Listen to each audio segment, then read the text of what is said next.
right, today we're going to be making a porcelain wine goblet themed for a medieval style feast. This is going to be perfect for wine or ale or cider or mead. We're going to throw it in one piece. Now what that means is the entire goblet is going to be thrown out of one piece of clay. Now for most potters, they will attempt to make goblets out of two pieces, because goblets thrown in one piece are really challenging due to you have to support a pretty top-heavy cup on top of a very narrow stem while the clay is pretty flimsy and the wheel is spinning. So to begin, we're going to make sure our clay is nicely centered, because this is going to form the best sort of foundation to be able to build a pot that is tall and top-heavy with a very narrow foundation.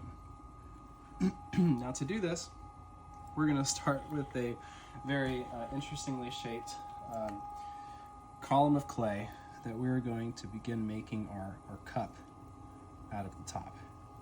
Now we start with the cup a little farther down, a little shorter than we're going to eventually end up with it, because we don't want to try to form most of the volume on this cup where we have to use a lot of sideways pressure while the stem is very narrow and tall.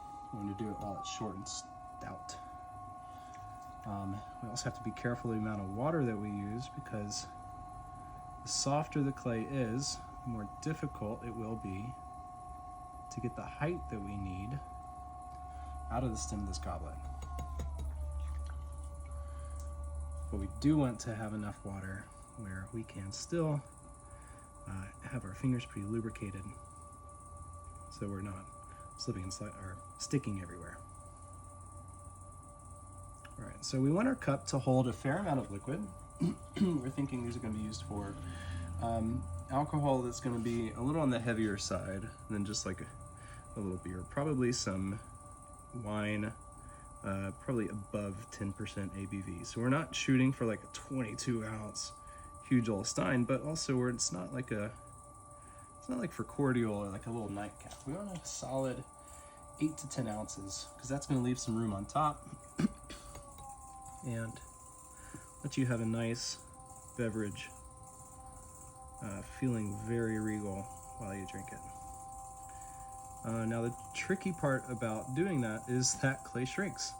So even though we want a finished 8 to 10 ounces, we have to throw a form that is considerably bigger. Actually, in this material's instance, about 13% bigger.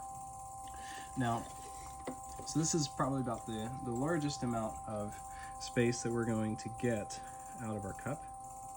We're going to go ahead and do some basic shaping on the bowl of this goblet. I'm going to leave a nice defined rim right there that would be really comfortable to put your lip up against.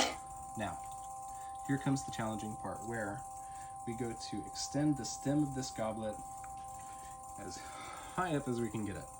We're going to do that by applying some pressure down here at the base, and while we do it, we're going to have to support the bowl of this cup so that it doesn't get top heavy and off balance, which it will want to do. You'll see in a minute. The taller we get this and the narrower the stem gets, the more challenging it's going to be to make sure that it's balanced. So what I'm doing is I'm coming down here at the very base of the clay, I'm just pinching up between 2 or 3 fingers, just kind of pressuring the clay upwards.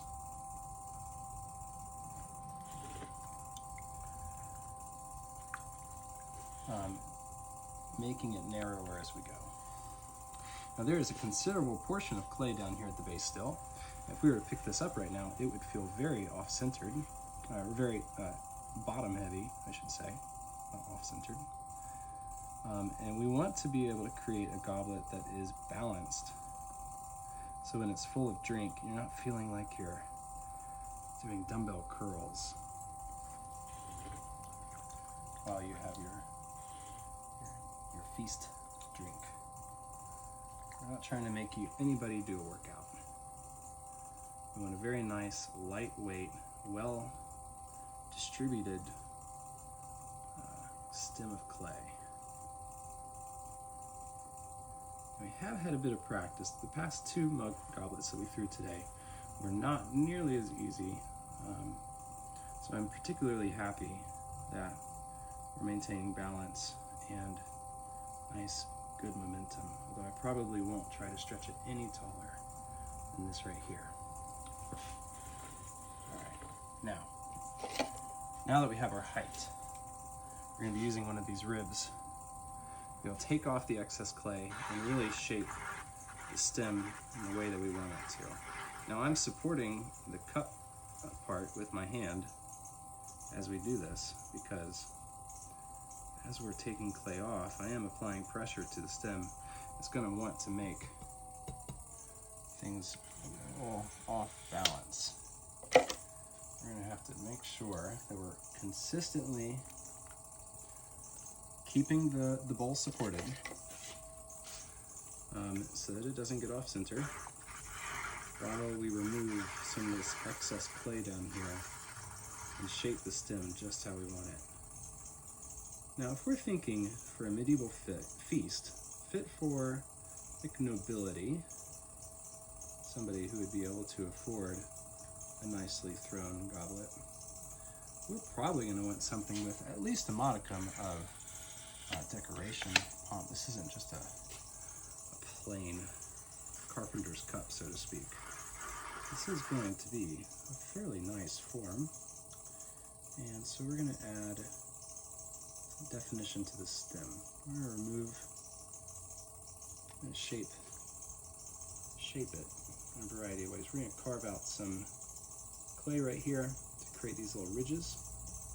This is just for visual interest, for the glaze to what's called break over, so that we're getting some texture through the glaze along the clay, and also some stability while the person who's going to end up using this is holding it. Just something to kind of grip onto. So I've got one right here, one little ridge right here. I'm going to try to do one more near the top. So I'm just bending this rib. You can see I'm just kind of like bending it, and I'm going to scoop it into the side of the stem, just kind of taking away a bit of the clay. And you can see I've got some clay right here. It's left a little ridge. I'm not going to get too crazy there, particularly because getting a little narrow, top's getting a little wobbly. It's not so bad. I am going to use this rib and create a defined end to the stem and beginning to the cup. So I'm going to press the corner of this rib in here, just create a little gallery, a little line, and form the bowl of this cup around it just a little bit more. It's very challenging right now because it wants to be very off-center. I have to be careful about the amount of pressure we're using. And I'm going to try to wrap this up. Beautiful. This is lovely. Now the good news is that once the clay dries up a bit, we'll be able to trim this down and shape it up a little bit more. We'll put it back on the wheel after it's become what's called leather hard. And we'll remove with some additional shaping tools some additional clay, so that we are really refining the stem shape and taking away any excess weight, while adding any other decoration or etching that we may want to include. So what I've done there is I've just cut away the edge that's going to stop the bottom of this goblet from being very sharp. It's going to give it like a more dull, less pointed foot. That'll prevent cracking and chipping. And I'm just going to kind of inspect it, see how it's looking. I will probably come back to clean some of these up, maybe trim up and make this a little nicer. I think one thing I would love to attempt to do is make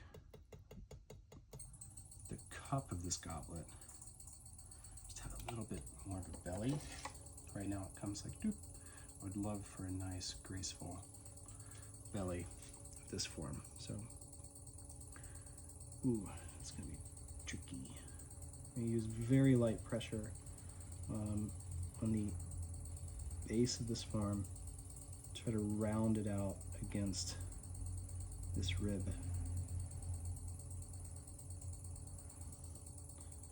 So that it becomes much more bowlish at the bottom.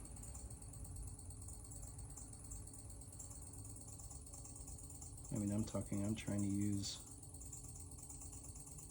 I don't know what you measure pressure in, but I mean tiny, tiny, tiny amounts. Just enough. Lovely. It's minute, but I can tell. It's much more satisfying. Okay, I will get out some excess water and we will set this aside to dry. We'll come back and tomorrow and trim out the stem, refine the shape, add some etchings, ready to go. All right, so thanks so much for creating this goblet with me today in one piece. I'm looking forward to seeing how the glaze comes out on this clay body and really using this at our feast. So stay tuned and we'll see you again next time.